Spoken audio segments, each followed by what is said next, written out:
Serviciile par să nu mai aibă controlul pe care îl aveau altădată asupra jocului politic.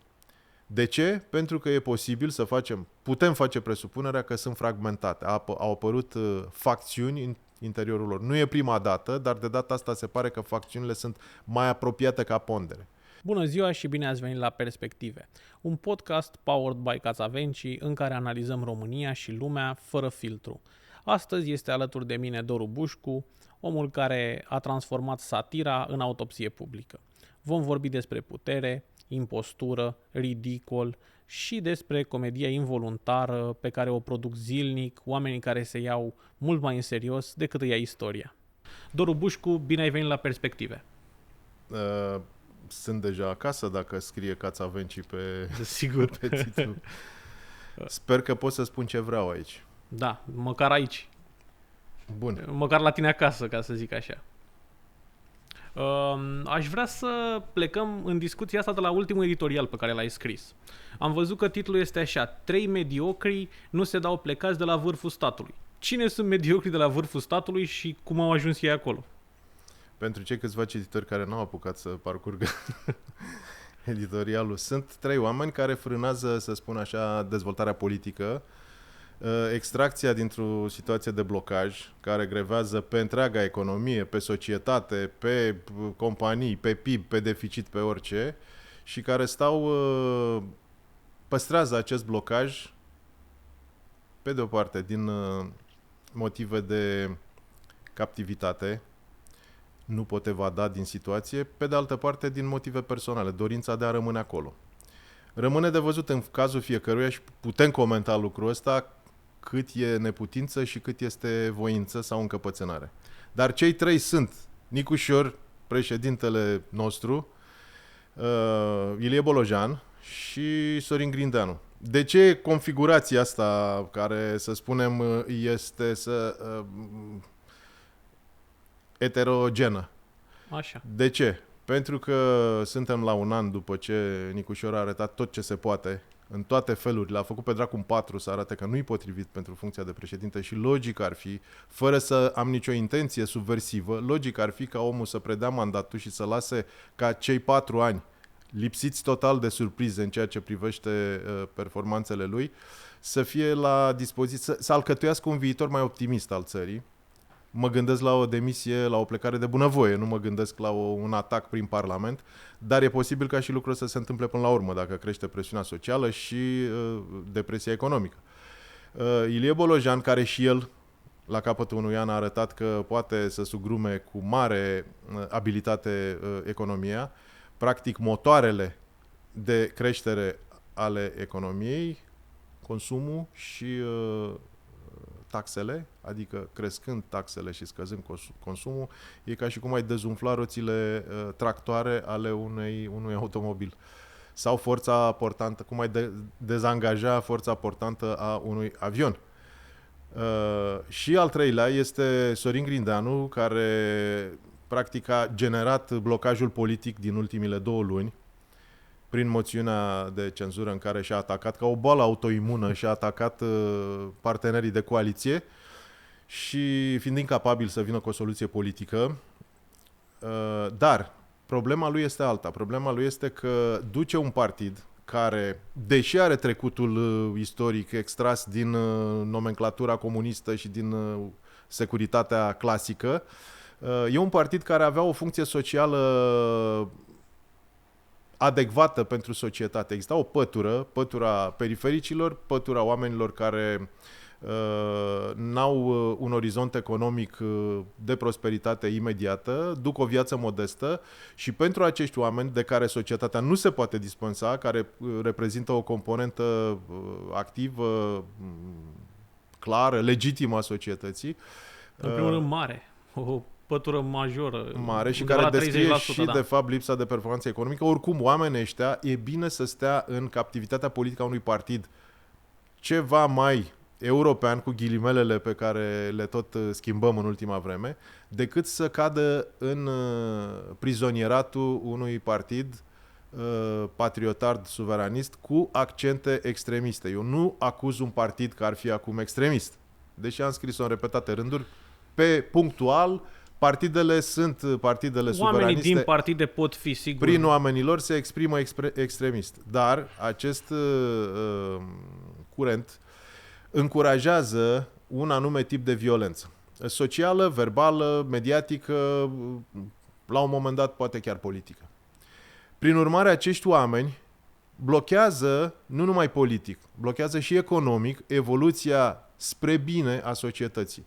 Sigur, cu o componentă de depresie socială, de impact social negativ asupra oamenilor care de bine de rău duc în cârcă, așa cum e, această economie neperformantă. Bun, în momentul în care spui că oamenii ăștia ar trebui să plece de la vârful politicii, noi trebuie să înțelegem că ei sunt de fapt foarte legitimi. Așa cum spuneai, Nicușor Dan, abia ce a ajuns președinte, are 1 an de mandat. Sorin Grindeanu este președintele celui mai mare partid parlamentar din România, iar Ilie Bolojan vine după ce a fost extra-legitimat de PNL, a câștigat mai multe bătălii interne, a fost renumit președinte pentru încă 5 ani la cârma PNL, deci ei sunt foarte legitimi. De ce ar trebui să plece și dacă ar pleca ei, cine ar putea să vină? A doua întrebare este de-abia întrebarea grea. Prima întrebare are un răspuns simplu.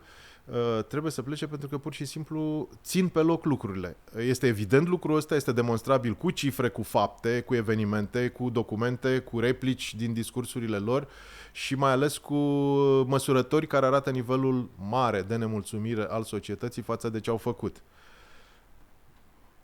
De ce trebuie să respectăm ca pe niște legi newtoniene termenele pe care și le dă democrația? Dacă omul nu funcționează după un timp, nu trebuie să așteptăm cu fatalism. Ai vrea să facem alegeri în fiecare an? Aș vrea să fie alegeri atunci când ele sunt necesare. Și aș vrea ca lucrul ăsta să fie... Aș vrea, sigur. În mod ideal, ar fi ca acest lucru să fie de la sine înțeles. Dacă omul vede că nu poate, că nu duce, sunt dovezi acumulate, vede că blochează și înțelege că persoana lui blochează lucrurile astea, trebuie să plece. Deci crezi că ar fi oportune niște alegeri anticipate? Orice ar fi mai bun decât situația care trenează acum. Alegerile anticipate nu ar duce neapărat la un rezultat în mod spectaculos diferit. Sigur. Dar ar duce la niște schimbări, cred eu, semnificative în structura partidelor care alcătuiesc democrația, deci și cele care vor rezulta din alegerile anticipate. Și important este să schimbi lucrurile, să clatin să tragi de covor, să scuturi copacul, să mai cadă din el fructele care nu numai că s-au copt, s-au putrezit. De asta cred că o demisie a președintelui voluntară, o eventuală suspendare a președintelui, nu o spun încă o dată mă uit de 35-36 de ani la politică, am văzut toate aceste lucruri, am văzut ce înseamnă întârzierea, ce înseamnă abandonul societății, resemnarea în fața unor situații care par să curgă de la sine și noi trebuie să le respectăm, precum gravitația, cu mâinile încrucișate. Nu, ele se pot schimba. Dar are dreptate poporul, adică oamenii ăștia, așa cum spuneam mai devreme, ei sunt expresia voinței populare, într-o formă. Adică Nicușor Dan a câștigat, alunecoasă și lungă. Nicușor Dan a câștigat alegerile. L-a bătut pe George Simion. Nu știm cum, le-a câștigat. 6,4 parcă milioane de voturi. Un scor senzațional. Sorin Grindeanu a dus PSD-ul împreună cu Marcel Ciolac, cu acel duo care a condus PSD-ul, l-a dus să fie primul partid din România. Sigur, cu un scor mult mai mic decât lua PSD-ul tradițional, dar sunt acolo primii. Bolojan, vedem acum că e un nou erou, deși a fost un premier, exact cum spuneai, cu rezultate economice slabe, el pare că e foarte iubit de o anumită parte a societății. Cu cine i-am putea înlocui? Eu cred că dacă întrebăm un agent de inteligență artificială care este statistica de a găsi oameni mai buni la nivelul țării sau la nivelul clasei mijlocii, oameni mai buni decât cei care sunt acum la conducerea țării, răspunsul ar fi devastator în defavoarea celor care sunt acum. Din păcate trebuie aleși din partide oamenii ăștia, trebuie căutați într-un ecosistem politic. În momentul ăsta, cu sinceritate, nu văd pe nimeni care să poată înlocui de pildă conducerea PSD. Nu văd pe nimeni care să poată înlocui conducerea actuală a PNL. Aici aș avea o paranteză. N-aș spune că Bolojan ar trebui înlocuit de la conducerea politică a partidului. Aș spune că el n-ar trebui să mai fie sau să ia în calcul revenirea în poziția de premier. Pentru că viziunea lui este proastă. Și spun asta de la firul ierbii, văzând suferința companiilor din jurul meu, din cercul meu de prieteni, din cunoscuții mei, din lumea asta, din biotopul economic în care trăim cu toții, în zona privată. Nicușor, în schimb, poate fi înlocuit cu o mulțime de personaje, pentru că niciodată, cred, un președinte n-a jucat atât de jos. Deși presupunerea inițială că inteligența lui depășește cu mult inteligența media a oamenilor de rând, prin faptul că a obținut strălucite rezultate la Olimpiada de Matematică, această presupunere este pur și simplu golită de sens, anulată, anihilată de prestația lui de până acum. Cred că răspunsul la această întrebare trebuie căutat de partidele înseși. Ele trebuie să se uite în teritoriu, trebuie să iasă din aceste ierarhii medievale pe care le-au stabilit și le-au conservat în timp și să caute oameni noi. Ar câștiga mai mult și liderii bătrâni și feudali ai partidelor dacă partidele lor conduse de oameni capabili să proiecteze sau măcar să afirme schimbarea, nu atât să o facă, dacă acești oameni ar duce partidele în sus. Toată lumea ar câștiga. Bun, e clar că suntem blocați în această matematică parlamentară pe care toată lumea o clamează. Din punctul meu de vedere, suntem aici din cauza situației din 2024, adică anularea alegerilor prezidențiale și acele alegeri parlamentare. E o rană deschisă pentru România, o tot aducem în discuție pentru că ea nu s-a rezolvat. Cum ar putea statul român să închidă odată definitiv problema acestor alegeri anulate? Eu cred că statul român nu vrea să facă lucrul ăsta, pentru că în mod sigur există un raport mai precis decât cel pe care l-a prezentat Nicușor când a spus că prezintă și când a spus că va urma o nouă prezentare, o detaliere, în fine un raport care ne va rupe gura tuturor despre cum rușii au falsificat alegerile sau cine le-a falsificat, cine le-a furat, cine a jucat în favoarea unui candidat despre care nu se știa nimic. Deși un candidat legitim, confirmat până la urmă de cifre. Cred că serviciile secrete știu versiunea reală. Și întrebarea se pune, de ce nu aflăm și noi acea versiune? Sau știu o versiune mai apropiată de realitate? Și aici apar mai multe întrebări secundare. Dacă serviciile știu acest lucru, i-au spus și lui Nicușor? I-au spus și Nicușor nu spune mai departe, ceea ce înseamnă că răspunsul nu-l avantajează sau că B vrea să păstreze această ambiguitate ca să-și păstreze poziția. Răspunsul numărul B1 sau C este că nu există încă, că serviciile nu i-au spus lui Nicușor și dacă nu i-au spus, asta este un lucru extrem de grav. Prin urmare, oricare dintre răspunsuri privitoare la alegerile din 2024, din decembrie, privitoare la anularea alegerilor, agravează situația democratică a țării și legitimitatea oamenilor rezultați din reformularea, din reținerea alegerilor. Asta este o problemă peste care eu cred că nu pot trece în momentul ăsta, n-au o soluție tehnică pentru ea. Așa cum spuneam, e o rană deschisă la care ne întoarcem tot timpul, în orice discuție ajungem la anularea alegerilor pentru că ea a rămas nerezolvată. Mă uitam din nou la partide. În momentul de față mi-e greu să înțeleg, deși sunt destul de atent la viața politică, cine e în opoziție și cine e la putere. E clar că la Palatul Victoria este Ilie Bolojan, adică PNL, USR, UDMR. Ei sunt în momentul de față miniștri pe funcție, chiar dacă nu au putere deplină. Pe de altă parte, AUR pare kingmaker, iar PSD este cel care pare că va veni și va face noul guvern. Din punctul tău de vedere, cine e la putere, cine e în opoziție în momentul de față? Cred că puterea este mai împărțită ca oricând. E un nivel ridicat de confuzie. De altminteri, e un text interesant, captivant, scris de colaboratorul și prietenul nostru Sergiu Toader în Cațavencii, care relatează pe niște surse consolidate, pe care sigur că nu le citează, dar e vizibil că sunt surse informate din apropierea evenimentelor. Sunt cumva în subtext, da. Da. Relatează o situație în care președintelui i s-a garantat că vor trece cele două guverne pe rând, Tomac și Veștea, și cei care au garantat, oameni care reprezintă instituții, n-au fost capabili să livreze garanția. De ce? Pentru că controlul pe care îl aveau pe spațiul politic, pe oamenii pe care, sigur, presupunem noi și presupune textul că îi țineau cu sfori, s-au smuls din sfori.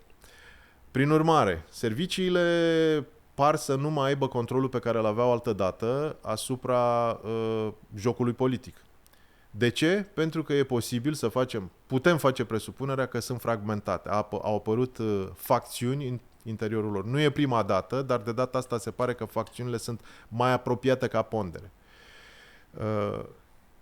Președintele Nicușor e limpede că e cu un picior în afara puterii pe care Constituția i-o încredințează. De ce? Pentru că, odată, nu are un partid politic, nu are o bază politică a puterii lui, nu are un partid cum avea Băsescu, cum avea Claus Iohannis, cum avea Ion Iliescu, cum a avut până și Emil Constantinescu. El este un aventurier solitar într-o ecuație de putere care cere niște garanții instrumentalizabile. Putere n-au nici partidele, care sunt dezbinate, și aici putem face presupunerea cu destul de multe dovezi publicate de presă că sunt și ele într-un fel trase de sfori din zona asta, să spunem, a instituțiilor secrete, și faptul că nu se pot înțelege acum și că vând ca motiv al acestei neînțelegeri vanități, orgolii, probleme personale, asta arată că, de fapt, structurile care controlează oameni importanți din partide sunt ele însele în război. Am citit de curând o teorie care analiza cum arată viața politică în Rusia. Și acolo se vorbea despre o simbioză între politic și serviciile secrete, dar mai ales cum serviciile secrete, plecând de la KGB, dar și în zilele noastre la FSB, sunt construite astfel încât ele să fie în concurență. Adică avem două divizii FSB care într-un fel sau altul sunt în concurență. Și ele controlează anumiți politicieni care, bineînțeles, fac legile sau duc Rusia într-o anumită zonă sau alta. Crezi că se întâmplă și la noi acest lucru, că am păstrat cumva modelul din comunism cu facțiuni în serviciile secrete care au proprii politicieni pe care îi cresc și îi coordonează apoi? În Rusia mi se pare că e mai degrabă vorba despre un act premeditat, un plan asumat, un centralizat pentru a ține în șah două formule de putere instituțională brutale ambele, așa încât să nu permită uneia dintre ele să pună mâna pe putere. Da. La noi cred că este un haos balcanic, la noi este un bazar al hoților peste tot, nu numai în serviciile secrete, nu numai în politică, de multe ori și nu numai în clientela politică, de multe ori chiar în zona de afaceri, în media și așa mai departe. E și o problemă de antropologie, de etos național, e un mix de cauze aici. Deci ăsta e specificul nostru. E specificul nostru, care sigur că ne-a asigurat, zic eu, și nu numai eu, istoricii zic că ne-au asociat supraviețuirea. Azi dimineața mă gândeam că serviciile secrete, păstrând proporțiile și scara istorică, au ajuns un fel de gardă pretoriană. Ne amintim că în Imperiul Roman, în perioada lui decadentă, în faza imperială, dar după anii glorioși ai marilor împărați Traian, Hadrian, garda pretoriană făcea și desfăcea conducerea imperiului. Adică uneori, era kingmaker. Da. Numea împăratul în zornăitul armelor, îl lichida uneori, cum a fost cazul lui Caligula, îl dădea jos, cum a fost cazul lui Nero, și uneori negocia pe bani alegerea unui nou împărat. De ce? Pentru că forța brută a acestei gărzi privilegiate, așezate în proximitatea imediată a împăratului, se transforma în mod natural în putere politică, în forță politică. Dacă ne uităm puțin la noi, încă o dată păstrând și distanța istorică și izolându-ne de măreția Imperiului Roman, această neogardă pretoriană, alcătuită dintr-un cumul, dintr-o selecție aleasă din leadership-ul serviciilor, s-a implicat tot timpul în jocul de putere. Tot timpul. A avut momente mai bune în vremea președintelui Băsescu, când a funcționat ceva mai unitar și atunci s-a văzut presiunea, intervenția și execuția și rezultatele, care în esență aveau două direcții. Implicarea în alegeri, deci selectarea candidatului. Avem dubii consolidate despre rezultatele unor alegeri, în principal prezidențiale, care a fost inversat. Sigur, nedovedite, pentru că nimeni nu are acces la instrumentele după care fiecare tur de alegeri există oameni sau mai degrabă oameni, că partidele nu sunt instituții, care susțin că s-au furat voturi. Da. Vorbim și de Vadim în 2000, vorbim și de Joana în 2009 și ajungem... Chiar și de 2004. Chiar și de 2004, corect. Și ajungem acum, ieșim cumva din sfera serviciilor secrete, dar nu cu totul. Vreau să mai adaug ceva la serviciile secrete. Deci asta este o funcțiune pe care ele o îndeplinesc. Nu putem decât să o comentăm, să o punem la îndoială sau să o argumentăm. Nu putem să arătăm, dacă Nicușor nu poate să arate un raport, nici noi nu putem să arătăm filme sau date concrete, declarații că s-au furat alegerile. A doua țintă, a doua utilizare a acestor servicii este distrugerea adversarilor politici. Și aici sunt, iarăși, presa a văzut aceste lucruri, a scris despre ele, fără să le poată demonstra în ultimele consecințe sau în cauzele inițiale indiscutabile, dar lucrurile se văd într-un fel și nu rezistă unei analize critice serioase. Păstrând logica ta, este Călin Georgescu o victimă a serviciilor secrete? Sau un beneficiar al acestor acțiuni caotice. Da, ținând cont de faptul că în momentul de față nu are nicio funcție...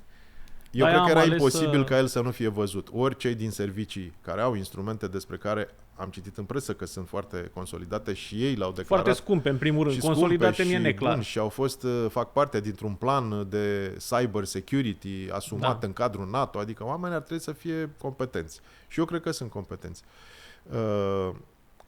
Eu cred că n-aveau cum să nu vadă un candidat precum Călin Georgescu. Și totuși nu a răzbătut de nicăieri că l-ar fi văzut, cel puțin în declarații oficiale. Prin urmare, eu cred că a fost un joc la care e posibil să fi participat serviciile secrete pur și simplu dându-se la o parte sau poate chiar activ o parte din oamenii care funcționează poate pe cont propriu în serviciile secrete, au agende personale. Sau la acest joc să se fi alăturat în intervalul ăla de 24 de ore în care lucrurile au început să acele voltmetrelor și ampermetrelor să joace, să sară, la acest joc să se fi alăturat și instrumente rusești.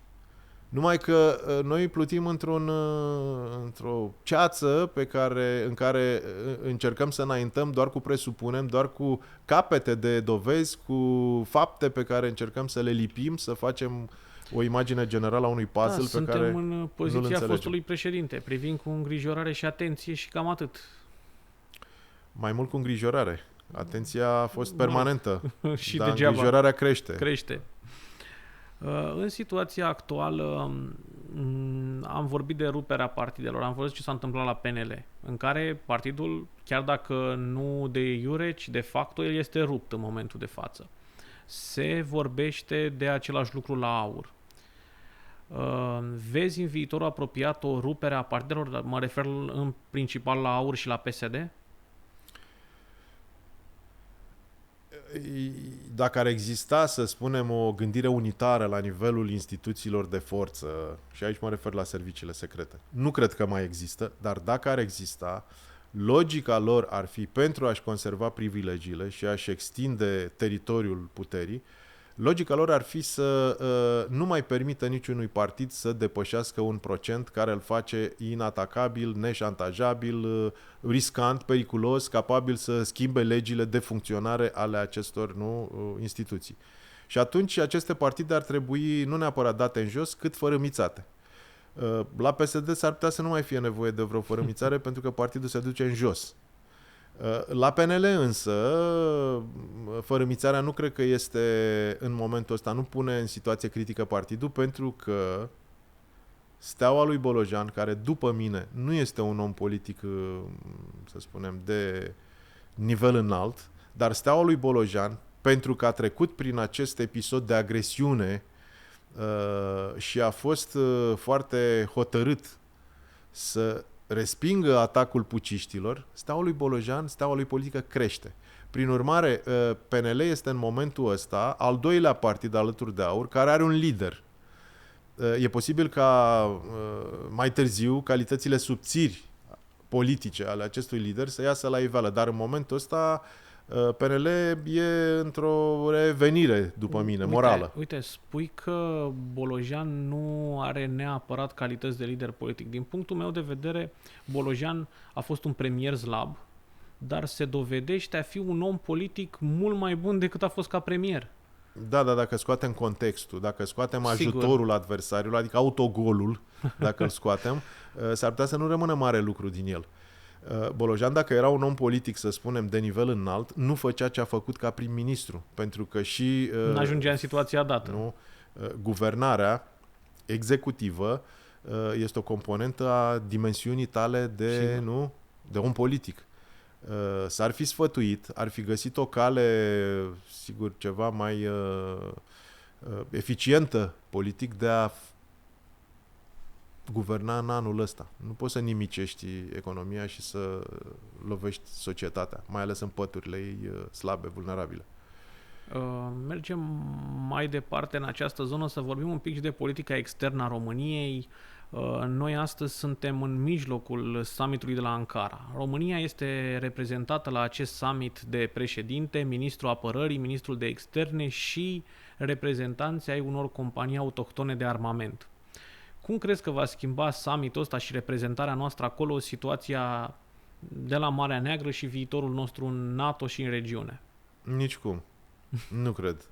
Au trecut 4 ani în care România a fost în pericol, să spunem, cu ghilimele, în pericol de moarte din perspectiva securității. Un război care oricând se putea transforma într-o agresiune. Sigur, nu s-a transformat, e posibil să nu se transforme.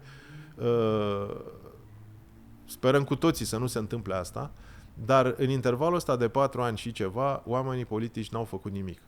Leadership-ul militar și leadership-ul politic nu a părut să înțeleagă, să vrea, să fie capabil să facă ceva pentru securitatea României. Ceva închegat, coerent. S-au mulțumit să blocheze niște lucruri pentru că nu erau ei în acele contracte. S-au mulțumit să facă achiziții de armament fără să aibă vreo coerență, vreo perspectivă de integrare, în loc să producă, să creeze condiții și să atragă producătorii de armament aici.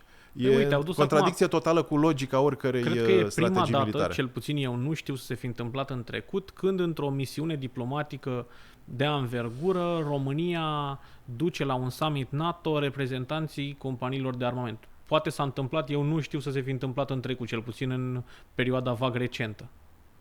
Mi se pare că e totuși o mișcare care arată un minim de interes. Da, m-am uitat pe faptul că îi duce de-abia acum, e în primul rând un lucru grav. Trebuiau duși imediat ce au început lucrurile. Oamenii ăștia și-au luat concedii, au stat în weekend, au plecat în vacanțe. Iohannis a călătorit prin generalii ăia schimbați de la vârful statului major, s-au acoperit unii pe alții, au făcut licitații, au vândut cauciucuri și au expirate pentru vehicule care nu mai există. S-a publicat mult despre... Au făcut altceva decât trebuia să facă.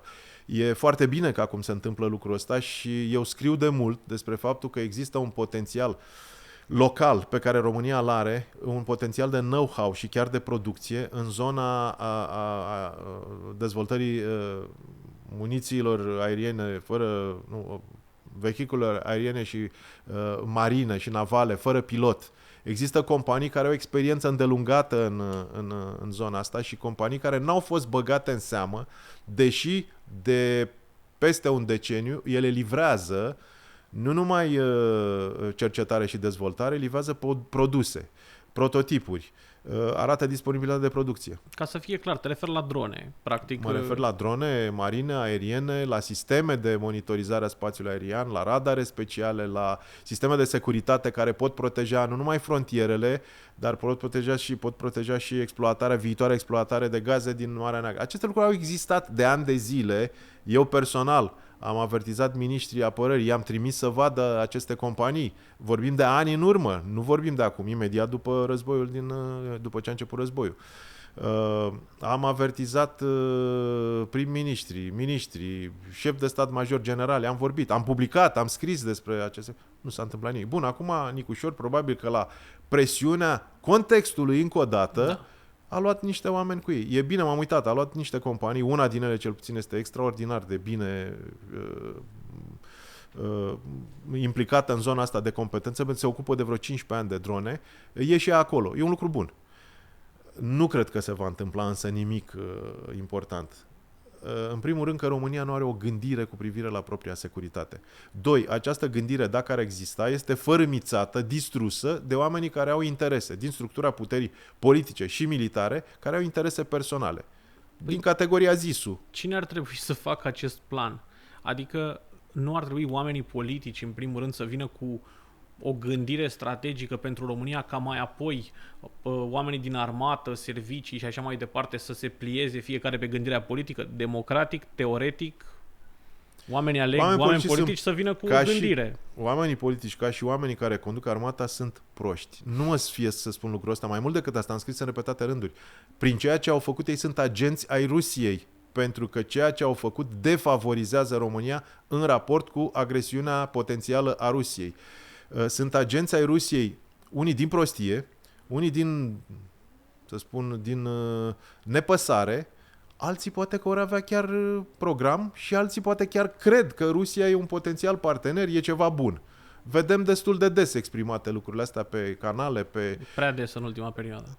Și dacă ne uităm puțin înapoi cu 2 decenii jumate, 3 chiar, vedem că partidul suveranist extremist exprimat de Corneliu Vadim Tudor la vremea aia, condus, era format în mare măsură din vechi generale ai armatei române, foști șefi ai serviciilor secrete, foști lucrători în serviciile, foști lucrători în armată. Prin urmare, înclin să cred că există această aplecare către niște valori venind dintr-un trecut, între aceste valori descoperim și Rusia.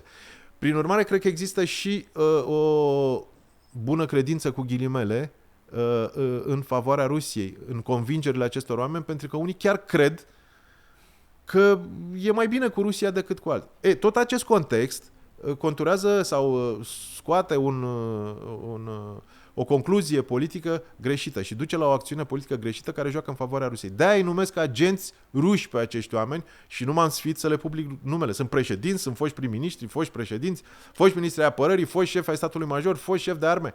Pentru că nimic din ceea ce au făcut n-a fost în favoarea României. Că ne mai fuțim pe aici, pe acolo, pe la un summit și că mai începem o fabrică de pulberi, de exemplu. Pulberi care nu știm când va începe și nu știm când se va termina și că facem achiziții stridente de echipament aproape inutil și costisitor.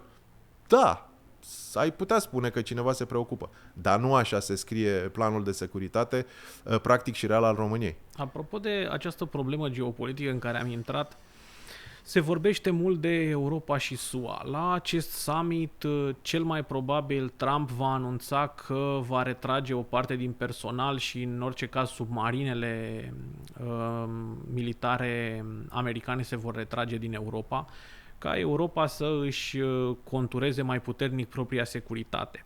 Se vorbește în România despre alegerea între Europa și Statele Unite. Cum vezi această problemă? E o falsă problemă sau chiar trebuie să alegem? Eu zic că e o modă temporară impusă iarăși de prezența în fruntea planetei a președintelui Trump, care a schimbat puțin raporturile, aș zice chiar civilizaționale între Statele Unite și Europa. Dar cred că e un fenomen tranzitoriu. Cred că America va reveni la convingerile și la politicile ei conservatoare, perene, pentru că nu poate să renunțe peste noapte la ceea ce a acumulat, cel puțin în strategia globală, în diplomația ei, în instituțiile planetare și în strategiile de securitate peste noapte. Nu poate renunța pur și simplu. Deci noi suntem într-un fel integrați în acest manual de bună practici al Americii, chiar dacă în momentul ăsta cineva cu imaginație de showman țipă la noi, țipă la Europa, țipă la... Nu întotdeauna fără efecte, pentru că faptul că au crescut cheltuielile militare e până la urmă un lucru bun. Chiar dacă n-au crescut așa cum s-a așteptat Donald Trump. Totuși au crescut. Au crescut și asta a ridicat și puțin nivelul de conștiință a statelor europene care, în fine, au cam trândăvit, lăsând totul în seama Americii sau aproape totul. Deci nu cred că România trebuie să aleagă între Europa și America. În primul rând că nu suntem capabili să facem o alegere, deoarece nu avem nici criterii și nu avem nici o stabilitate și o autonomie clare. Un stat ca Polonia poate să facă lucrul ăsta. Se bazează pe o politică externă bună, o economie puternică, un sistem de securitate solid. Și mai mult decât asta, joacă foarte bine în sistemul global de alianțe. România nu are nimic din toate lucrurile astea, deci nu e în stare să aleagă, nu este în poziția să aleagă și ar face bine să-și moduleze poziția, fiind nu neapărat compliantă, obedientă, ci fiind, să spunem, creativă și foarte capabilă să se adapteze. Mă bucur că ai adus cumva vorba de Trump. Mă uitam la imaginile de la Ankara cu Erdogan și Trump. Și vedem că liderii marilor puteri sunt din ce în ce mai în vârstă. Trump are 80 de ani, Putin are 73, Xi are 73, Erdogan 72, Modi 75. Ce spune asta despre și lumea? Și nici noi nu ne simțim prea bine. Da, și nici noi nu suntem chiar în formă. De ce vedem lideri atât de în vârstă, după ce l-am avut pe Obama la 50 de ani și alți lideri europeni, gen Macron, care au venit foarte tineri și au părut la momentul respectiv că dau energie, iar acum marile puteri sunt conduse, marile puteri militare mai degrabă, sunt conduse de lideri atât de în vârstă? Puterea și dorința de a păstra puterea sunt fenomene care sunt egal prezente și în democrații și în regimuri totalitare. Democrația a devenit foarte conservatoare și deci selecția, pentru că a trecut o etapă istorică peste ea, se apropie într-un fel de capătul puterilor, nu mai poate selecta pe criterii meritocratice. Se vede asta la tot pasul, nu numai în America, se vede și în Europa și la nivelul Uniunii Europene, ca să nu mai vorbesc de nivelul nostru. Deci vezi în asta o oboseală a democrației? O oboseală a democrației și criteriile de selecție au devenit și ele conservatoare. Adică puterea, ca și bogăția, ca și capitalul, nu mai vrea să plece din locurile în care s-a obișnuit să stea. Dacă noi am construit împreună un sistem de putere, ne-am pus oamenii, ne-am infiltrat familiile, am construit o rețea de beneficii care decurg din putere, e greu să mai dăm lucrurile astea înapoi. Ele se pot lua înapoi prin revoluții. Asta în democrație. În totalitarism lucrurile sunt mult mai simple, pentru că pur și simplu institui un soi revoluții.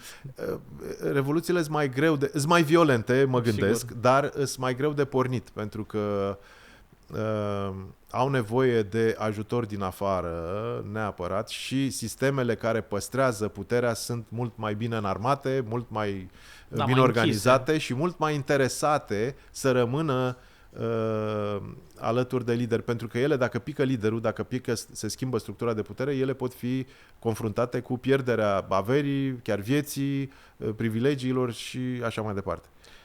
O să trec într-un alt registru.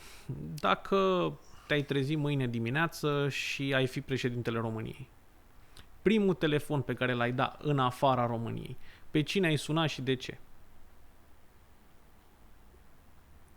Mă gândesc acum pe cine cunosc în afara României, am niște prieteni. Dacă aș avea, să spunem, primul lucru, cred că m-aș gândi serios și spre dimineață cred că mi-aș depune demisia, dar aș lăsa câteva idei pe birou înainte să plec. Ce aș fi făcut dacă aș fi președinte? Pentru că mă declar total incompetent pentru a duce în cârcă nu atât, să spunem, sarcina de viziune, cât sarcina de relații. Sunt convins că asupra unui președinte vin niște presiuni pe care noi, muritorii de rând, nu le vedem, nu avem acces la informațiile alea și atunci trebuie să intri printr-un labirint de compromisuri. Dar pe cine aș suna, întrebarea ar ținti Europa sau America. Da. Eu aș suna pe șeful Nvidia, dacă mă întreb. Și aș spune, domnule președinte, director general, CEO,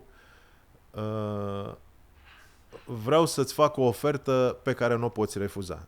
De ce aș face lucrul ăsta? Pentru că aș ieși din, să spunem, din ritualul ăsta banal și lipsit de efecte prin care am sunat, l-am felicitat, sigur. Uite, vrem să facem o ofertă Americii sau vreau să asigur Europa că vom În primul rând vreau să vin acolo, să am o vizită, să fac o poză. Dar aș spune, vreau să-ți fac o ofertă, vreau să fac o ofertă primei companii din lume de pe planetă de nerefuzat. De ce? Pentru că Nvidia este cea mai valoroasă companie, este în expansiune, construiește fabrici peste tot, deși nu construiește ea în detaliu microprocesorul ăla care face minuni, dar industriile pe orizontală merg oriunde Nvidia face un statement industrial. Și atunci cred că aș reuși din poziția de președinte. Cred că nu eu, cred că un președinte din poziția de președinte, chiar al unei țări înapoiate de la periferia lumii, civilizate, de la capătul Europei, cred că a reușit să construiască un tip de sentiment de flatare, așa încât ăla să-l asculte. Și cred că se poate construi o platformă economică pentru companii ca Nvidia, care ar schimba puțin tonusul și încrederea din economie. Că noi, de fapt, suntem înapoiați și stăm atât de prost, pentru că nimeni nu are încredere în economia noastră, iar anul ăsta de guvernare, păi noi ce să mai avem? Că plouă cu falimente în jurul nostru, dispar clienții, e foarte greu să mai monetizezi o afacere dacă nu e legată de alimentație publică sau dacă nu e legată de resurse, de energie. E greu. Sau dacă nu ești legat la resursele statului. Prin urmare, asta aș face. Aș suna pe, dacă ar trebui să dau un telefon. Poate că ar fi bine să-mi sun avocatul înainte să întreb dacă... Ar fi interesant dacă s-ar putea să fie altceva. Dacă nu e ceva în trecutul meu care poate să mă ducă la închisoare. Tot ai adus vorba de economie. Ți se pare că în momentul de față lumea este prea inegală sau prea controlată? Legat și de revoluția AI și de modul în care pune China și mai nou SUA problema legat de control.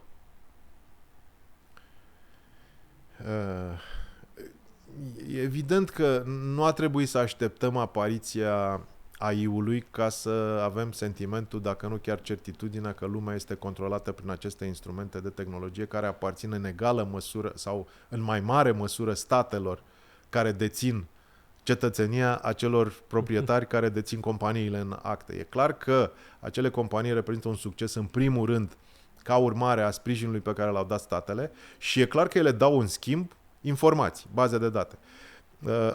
AI-ul ce face? Are un acces și mai adânc la date psihologice, la date personale, pentru că dacă pe Facebook sau pe TikTok îți pui tu niște păreri cu care ai fi de acord, pe care ai fi de acord să le asculte și alții, când vorbești cu AI-ul îi pui și întrebări care țin de nedumeririle tale interne, de neliniștile tale, personal, da. Foarte personal. Și de acolo să nu ne facem iluzia că el extrage, face un tablou general psihologic la nivel de țară, de oraș, de județ, de apartament, de scară, de bloc, de bloc geopolitic. Crezi că ar trebui o reglementare în sensul ăsta? Este imposibilă, după mine este imposibilă. De ce? Pentru că statele n-au de gând, vorbesc de statele puternice, n-au de gând să dea înapoi ceea ce au deja. Deci nu se poate lucrul ăsta și toate aceste sisteme de culegere de date au cheile lor, iar acele chei se află în sertarul statelor. Pe locul întâi, sigur că este America, n-am nicio îndoială că China vine tare din spate, Ceea ce mă liniștește însă este că, deși nu mă pricep la economie, pot să mă uit pe niște cifre și să văd că acest elan, acest fuleu care îi se atribuie Chinei este insuficient ca să ajungă din urmă America. A fost la un moment o apropiere și erau prorociri sibilinice care spuneau că în 2030 China va depăși și că va... Nu se întâmplă așa. Dimpotrivă, America se distanțează. Se distanțează de ce? Se distanțează prin această bulă a Big Tech-ului care, dacă nu își va găsi monetizare, până la urmă s-ar putea să se desumfle. Și atunci am putea să ne gândim la faptul că vine și China. Dar China controlează și ea datele, China ne îmbie cu tehnologie, China a cucerit piața auto și s-ar putea să o spulbere prin mașinile electrice dacă nu dă faliment înainte să cucerească piața. Și suntem deja prizonieri definitive a acestui sistem de culegere de date. Ne gândim că și serviciile noastre fac același lucru. Nu e mare lucru pentru că pot să extragă de la bănci. Sunt sisteme acum pe care le cumpără de la Palantir, toate serviciile secrete și instituțiile de forță, de la poliția. Pegasus, Palantir, da. Cumpără toate aceste instrumente care extrag date despre noi în permanență. N-ar vrea să le dea înapoi. Cine să facă? Cine să reglementeze? Nimeni. Până la urmă, noi ne amintim că ei au împins legi pe șest care le dau putere foarte mult în ceea ce s-ar numi competiția economică sau competitivitatea companiilor, pentru că dacă vine un investitor non-UE, dar chiar și un investitor UE, există un nivel al investiției sau un nivel al participării la o licitație de stat despre care trebuie să se pronunțe un serviciu secret. Da. Și atunci serviciul secret, normal că nu își favorizează pe cine vrea el. Dacă ar trebui să pui un diagnostic României din 2026, care ar fi el?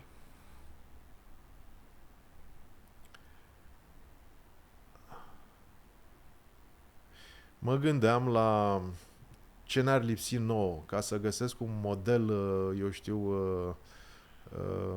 astronomic pentru România.